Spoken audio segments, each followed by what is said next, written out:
رسول کریم علیہ السلام نے ارشاد فرمایا، حضور فرمانے لگے جس گھر میں اللہ کا ذکر ہوتا ہے وہ گھر زندوں کا ہے، اور جس گھر میں رب کریم کا ذکر نہیں ہوتا وہ گھر زندوں کا نہیں ہے۔ گھر نا ہم نا کتابوں میں پڑھتے ہیں کہ ایک بزرگ کہتے ہیں، حضرت فضیل بن عیاض کہتے ہیں کہ میں ایک گلی سے گزر رہا تھا تو گھر کے اندر کسی قاری سامنے قرآن کی آیت پڑھ دی، وَلِمَنْ خَافَ مَقَامَ رَبِّهِ جَنَّتَانِ، میں میرے کانوں سے ٹکرائی تو اللہ نے میری کایا ہی پلٹ دی، میں توبہ کر گیا۔ اب گھر کے اندر سے آواز آئے تو صحیح نہ تلاوت کی، پر اندر سے آواز آتی نہیں، یا ڈیک بجنے کی آواز آتی ہے، یا ٹی وی چلنے کی آواز آتی ہے، یا دھوم مچانے کی آواز آتی ہے۔ عبادت کا وہ جو خاص شوق تھا، وہ جو حسن تھا، وہ جو توانائی تھی، وہ جو بات تھی۔ ایک جگہ پہ ہم بیٹھے تھے تو وہاں ایک صاحب آئے اور انہوں نے آتے ہی کہا کہ مہربانی کریں ذرا مجھے مصلی دے دیں، میرے نہ کچھ نفل رہ گئے۔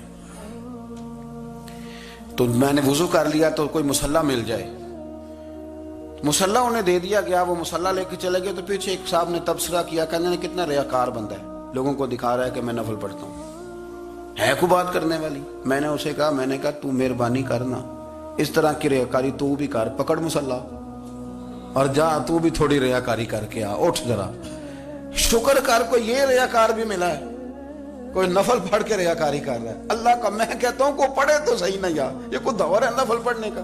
اس میں تو لوگوں کا مزاج ہی نہیں، طبیعت ہی نہیں۔ میں نے کہا چل مہربانی کر، یہ لے مصلی اور تو بھی جا تھوڑی سی، یا کر یا ریاکاری کرو تو صحیح نا، مزاج ہی نہیں، ذوق۔ جمعے کی نماز پڑھ کے یوں دنیا بھاگتی ہے، او ہو پتہ نہیں کون سی پیچھے آگ تھی جو بجھائی جائے گی، اور آج تک لوگ مسئلہ پوچھ رہے ہیں کہ جمعے کی بعد والی سنتیں کتنی ہوتی ہیں۔ میں نے کہا کتنے سال ہو گئے جمعہ پڑھتے، کتنے سال ہو گئے، ابھی تک سنتوں کا نہیں پتا، ابھی تک نے علم کے پہلے کتنی رکھتے ہیں اور بعد میں کتنی رکھتے ہیں۔ فجر کی سنتیں کب پڑھنی چاہیے؟ سنو فجر کی سنتوں کے بارے میں۔ میرے رسول کریم سید عالم صلی اللہ تعالی علیہ وسلم سے ایک صحابی نے پوچھا تھا، حضور میری فجر کی سنتیں رہ گئیں یا رہ جاتی ہیں تو حکم کیا ہے؟ کیا انداز ہے حضور کا؟ بخاری مسلم کے لفظ سنو، حضور سید عالم صلی اللہ علیہ وسلم فرمانے لگے، اس نے کیا پوچھا تھا، حضور جواب کیا دیتے ہیں؟ فرمایا فجر کی سنتیں کبھی نہ چھوڑنا، فجر کی پہلی دو سنتیں کبھی نہ چھوڑنا۔ یا رسول اللہ صلی اللہ تعالی علیہ وسلم میری رہ گئی ہیں، رہ جاتی ہیں۔ فرمایا فجر کی دو سنتیں نہ چھوڑنا، فرمایا فجر کی پہلی دو سنتیں مجھے دنیا اور دنیا کے اندر جو کچھ ہے وہ سب سے زیادہ پیاری ہے۔ فجر کی دو سنتیں دنیا اور دنیا میں جو کچھ ہے مجھے وہ سب سے زیادہ پیاری ہیں، اس لیے فجر کی سنتیں نہ چھوڑنا۔ اپنا ذوق، اپنی طبیعت، ہم نے نا ذوق غلط بنا لیا ہے۔ اگر 20 بندے کہہ بھی دیں گے تو نے بڑی شاندار تلاوت کیا تو کیا اس سے بنے گا؟ 100 بندہ کہہ بھی دے تیری کیا بات ہے، کیا بات ہے نعت خاں کی، کیا بات ہے علامہ صاحب کی، پیر صاحب کی، پیر مہر علی شاہ صاحب رحمت اللہ علیہ۔ آپ تشریف فرما تھے تو آپ کے ایک ہی بیٹے بابو جی جن کو کہا جاتا ہے، جس دن صاحبزادے پیدا ہوئے تو خادم نہ وہاں سے نکلا، ان لوگوں کے شوق اور طرح کے تھے نا تو ان کی توجہ بھی اپنے شوق کی طرف رہتی، تو خادم نکلا اندر سے، پیر صاحب مبارک ہو، پیر صاحب مبارک ہو، پیر صاحب مبارک ہو، پیر صاحب مبارک ہو، شور کر رہا ہے۔ تو پیر صاحب کو وجد ہو گیا، اللہ اکبر اللہ اکبر اللہ، وہ کیا ہوا، کس بات کی مبارک دے رہے ہو؟ عرض کی حضور اللہ نے بیٹا دیا ہے۔ تو آپ فرمانے لگے اچھا حضور آپ کیا ہوا، آپ تو پریشان ہو گئے۔ فرمانے لگے جب تو نے 3 دفعہ کہا نا مہر علی کو مبارک ہو تو میں سمجھا تھا شاید تجھے کسی نے بتا دیا ہے کہ مہر علی سے اللہ راضی ہو گیا، میں سمجھا تھا کہ شاید تو یہ خبر لے کے آیا ہے کہ کسی نے بتایا ہے کہ مجھے آج خبر ملی ہے کہ مہر علی سے رب اچھا پتر ہوا ہے، الحمدللہ اللہ کا شکر ہے، پر میرے لیے مبارک کا دن وہ ہوگا جب میرا رب کہے گا کہ میں مہر علی سے راضی ہوں، میرے محبوب کہیں گے کہ میں مہر علی سے، آپ بات کو سمجھیں۔ شوق ہی کسی اور طرف تھا، دل ہی کہیں اور لگا ہوا تھا، طبیعت ہی کہیں اور مائل تھی۔ کوئی وظیفہ پوچھتے تھے تو پڑھتے تھے وہ لوگ، کچھ اللہ اللہ انہیں بتائی جاتی تھی تو کرنے کا ذوق رکھتے تھے، طبیعت تھی، قائل تھے۔ حضرت ربیع کہتے ہیں میں بڑی دور سے سفر کر کے گیا حضرت اویس کرنی سے ملنے، بڑی دور سے، اور جب میں پہنچا تو فجر کا وقت تھا، تو حضرت اویس کرنی کو میں نے پا لیا، تو وہ نماز پڑھ کے نا قرآن شریف لے کے بیٹھ گئے، فرماتے ہیں اشراق چاشت کا وقت ہوا تو نفلوں کی نیت باندھ لی. محدث ابن الجوزی نے لکھا ہے، فرماتے ہیں پھر جب زوال کا وقت ہوا تو مسجد میں جھاڑو دینے لگ گئے. زور کی نماز پڑھ کے تو عصر کی تیاری تک وہ مسجد میں بیٹھے رہے.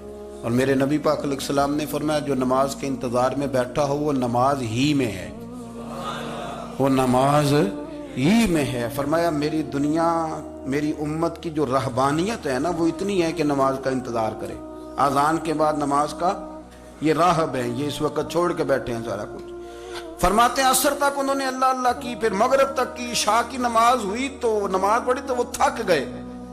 اب مجھے وہ فارغ ہوں، مصلی چھوڑے تو میں ملاقات کروں نا.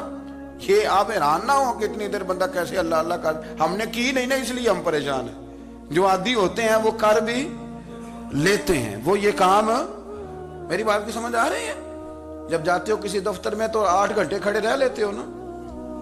مجبوری ہوتی ہے تو کھڑے رہا جا سکتا ہے. پاسپورٹ کے دفتر، بولیے، امیگریشن کی لائنوں میں، اور میں نے تو ایمبیسیوں میں بندے 12 گھنٹے پہلے جا کے کھڑے دیکھے، رہ لیتے ہیں کھڑے.